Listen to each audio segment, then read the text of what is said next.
amazing. Out of over 60 people, we've still got pretty close to 35 people here. That's really good. The hardcore. All right, under legal and regulatory, we've got the tallies here, and it looks like the number one was legislative change in the scope of practice was felt to be the number one item that needs to be identified. Of course, at least in California, we know when that's going to happen, and that's 2 years from now when the pilot project showed that it was of value. But in the long haul, you know, that is number one. Okay, just data showing safety and efficacy also got 15 votes. So in this too, these basically kind of go hand in hand, you know, data to prove what you want to do and then change the law is basically what it comes down to. And over here, under education, it looks like we had 26 votes for follow-up clinical information. So everybody is putting a lot of value on the idea that there's no longitudinal education in EMS. It's just totally truncated. And I can relate to that in the emergency department. If you don't go chasing it down, you never know any more than you did when you walked in the door. And then number two was begin a dialogue on baccalaureate degree. I think those are the ones that actually they get 13 there. So there we go. This actually has mostly to do with the need for some kind of follow-up, which obviously would be connected to a health information exchange, which would be the best, simplest way to do that. Under finance, we've got 30 votes for get payers to the table. So it seems like you don't need an MBA to know follow the dollar. That's good. All right, so, and this is really obviously, and we don't have any payers, although I did have, well, we have one. We have Kaiser here today.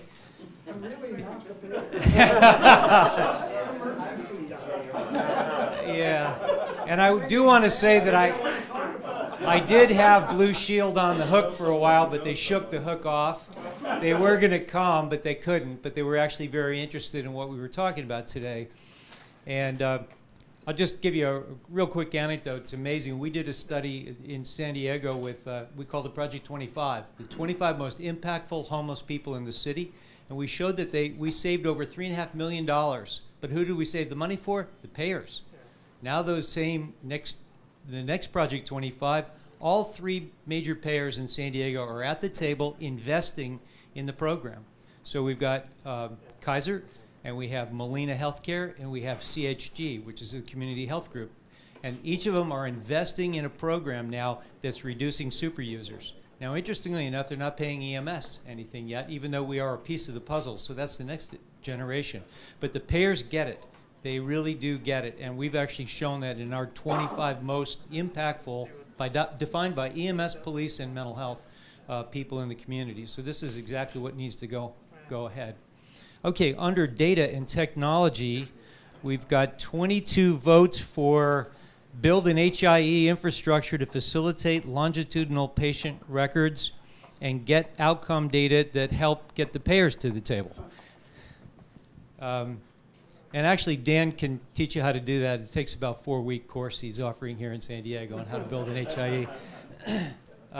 And number two was require the reporting on performance measures, AKA state laws that would actually stipulate gee, if we're going to bring you patients by ambulance, you owe us back something, that type of thing. And you could extend this, I suppose, to clinics, too, because if we're really talking about measuring outcomes of taking people to altered destinations, we're going to need that information from them, too. And then, lastly, culture. And it looks like there's a very strong vote, 22, for embracing the scientific method. So, you know, didn't we always? I guess, just kidding. No, okay, so we're going to improve that, the idea of how you actually go about answering questions and not just take blind faith or what somebody told you. And encourage questioning of the status quo, which is probably another way of saying prove it to me. So we have a lot of other ideas that are on the table here that we could talk about, but those would be the major ones. Now I guess the question would come down to, are any of these low-lying fruit? Can anybody see something that could be accomplished in the next 6 months if we actually tackled it, or are they all kind of going to take take a while to get done. I don't see change the uniform patch up here or anything like that. That would be easy if we just had to change our patch. Well, there is a bill going through. You know, there is a bill going through the legislature this year that would allow for reporting on performance measures by hospitals, but it doesn't require that. But if groups got together and felt that requirement was important, maybe that was something that you would provide input on to the author's office, and that would be within the next 6 months. Good idea. Well, great idea. Anybody else have a recommendation? Well, you can start with the culture stuff anytime. Yeah. I mean, but it's not going to be done for years. But you could start hiring and promoting the right people. You can start asking questions. You can start asking people to ask questions. I mean, that should start now. There's two things on here I just want to address. A lot of votes for legislative change, scope of practice, and this get payers to the table.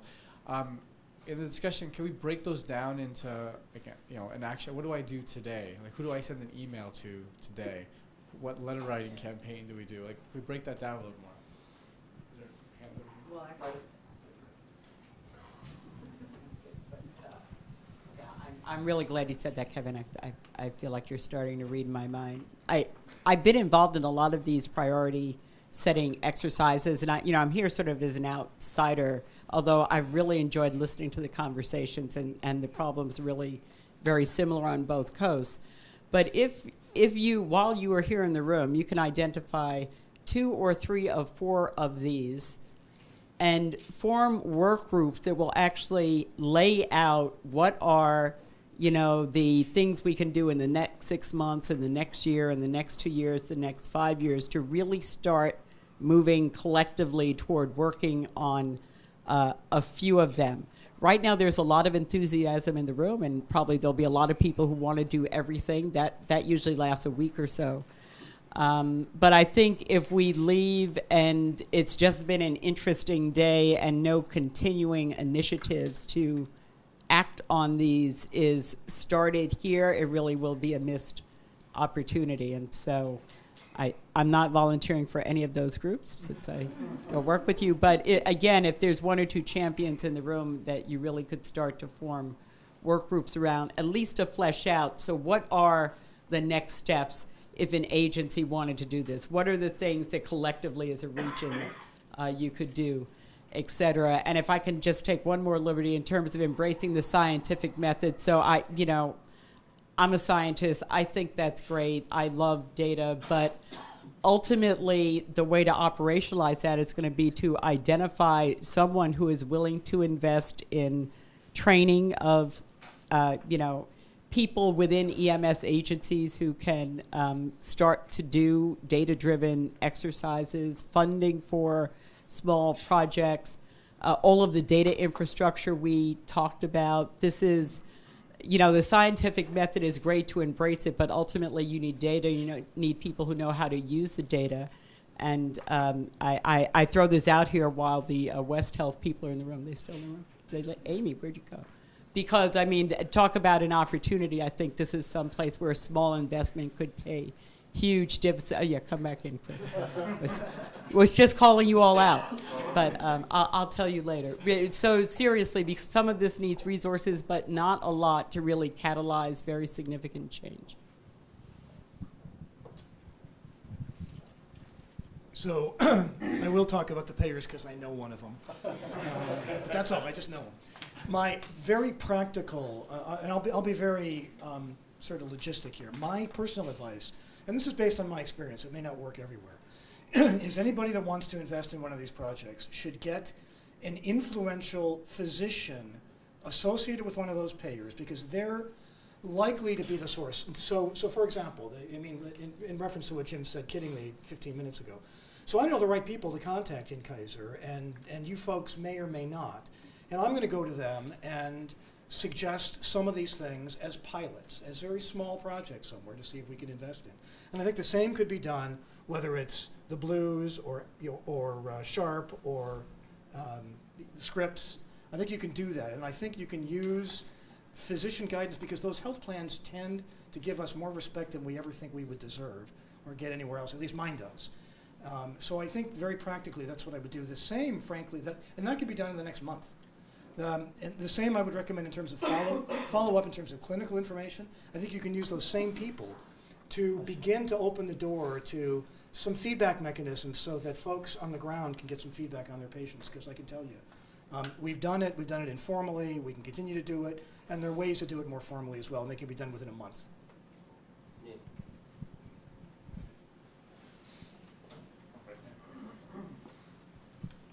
I was going to suggest too that on the payer piece that it, especially because we're in California where there's maybe increasing integration between payers and providers, so particularly between payers and health systems, that if you wanted to prioritize the payers that might be the most logical to start working with as EMS providers, to start with those that are integrated, only because there might be an ally in both the payer and in the health system on things like sort of the alternate destination programs where there's an alignment of those incentives, as opposed to having, you know, a hospital that might be against the prospect of an alternate destination. I'm going to aim a question to Dan from the state, just to make sure. Now we have 12 pilots that have been accepted and are kind of in the pipeline. Will there be opportunity for additional pilots in the next 2 years, or are these the 12 pilots? Oh, I should let Lou answer that question. If it was yes, I would answer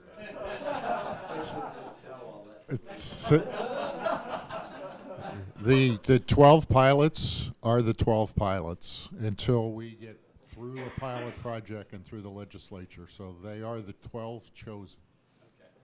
So I think we've been, that's the reality of it all. So actually, the nice thing is that for those that are, you know, doing these, and that was the beauty of having all 12 programs here today.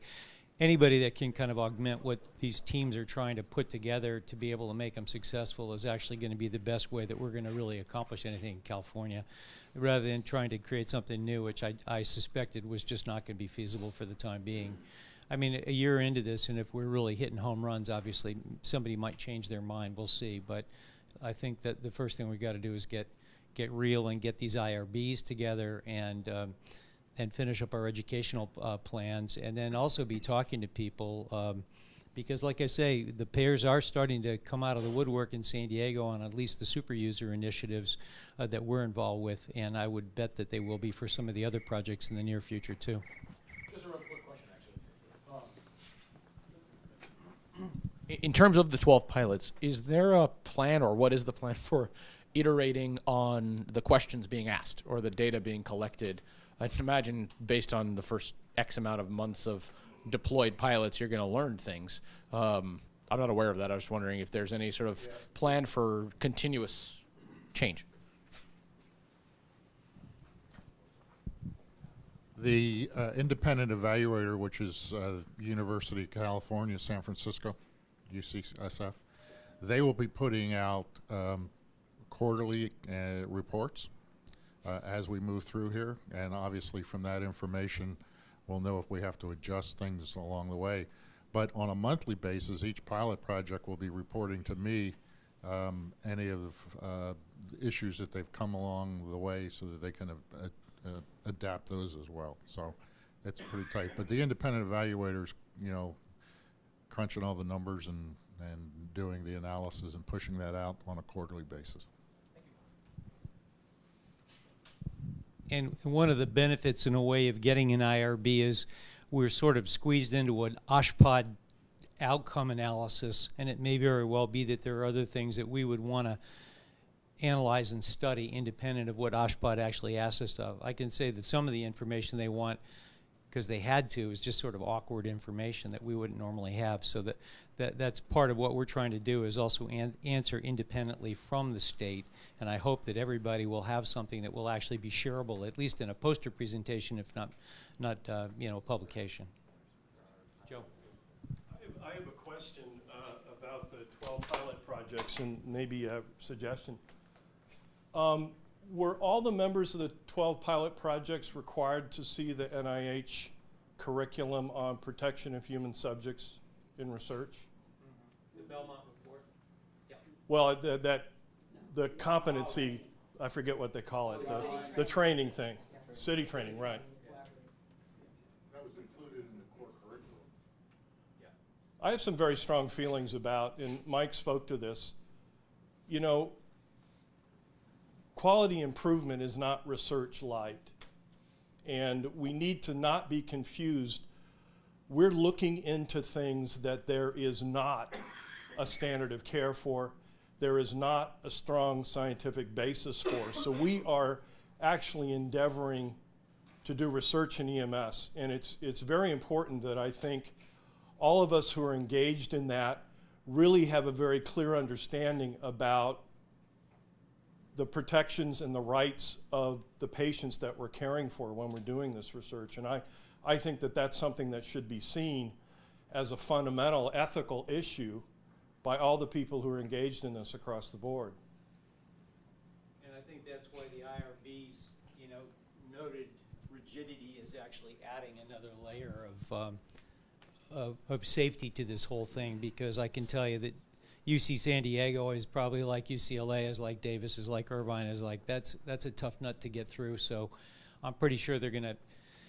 And we recognize these challenges, not to draw this out, but I mean, Ann and I have been talking about the use, for example, of visual consent forms. You know, I mean, we're talking about a population of people that are alcoholic, mentally ill, and particularly health illiterate. And how do you actually consent somebody like that to participate in a study? And there may be better ways of doing it on an iPad than having somebody read a 3-page consent form. So, you know, we're actually looking at stuff that other people are looking at, you know, across the board in medicine, which is that these things, these consent to participate in trials have become so hard that people just don't know what they're signing. If you've been reading the New England Journal or JAMA lately in the last few months, there's been quite a bit of conversation about, you know, we've really got to rethink consent itself because it's just a complicated thing. So we're trying to be sensitive to that one, and you know, you're right, it's a work in progress. I mean, that's the interesting thing. There hasn't been a lot of research in EMS, surprisingly. That's good, that is. So obviously this is a fantastic conversation, and it can continue, but perhaps here's not the best place. Perhaps over cocktails and appetizers and things like that. I was hoping, and I'm still hoping, that you can rally around some work groups, as Dr. Richardson suggested, to make progress on some of these items. So I can encourage you to mingle and continue to talk about that.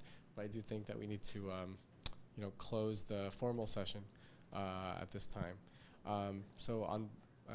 Will you send out contact information for everybody here? Yeah, we can do that. We'll send the information for everybody who is in attendance, absolutely. Proceedings, or we should have a little written up. Yeah, there's going to be some kind of written document that's going to be either both disseminated as well as posted on our website about the conference proceedings to summarize what we've discussed here today. And is there a video recording we can go back and watch now? I know we had talked about that. Yeah, I believe so. So if you want to go over any of my good jokes, they'll be available. Can you give us the time so we can just listen to the joke? Okay, and I'd like to lastly thank West. Once again, WestHealth, and particularly, yeah, I mean, this is going to be a nice, it's a nice synergy, and I really look forward to working with West on this in the future. And you know, maybe they can push a couple boulders downhill in Washington that we haven't been able to, because they've got some extra oomph there with their strategies. So there's quite a nice alignment. And anyway, we still, regardless of that, thanks a million for all the people that have come, and especially the San Diego folks that stuck it out all day long, and everybody else. Now, if you want to, there's a really nice venue. It's about 8 minutes down the street if you park down that way, and it kind of looks out toward the ocean and the 15th Fairway, Salk Institute, glider planes. What else is out there? You know, it's just a typical day in San Diego. I can't remember. But anyway, that's what we're going to walk on down. And we'll see you down there. And we'll be there till 6:30 or 7. Oh, what's it called?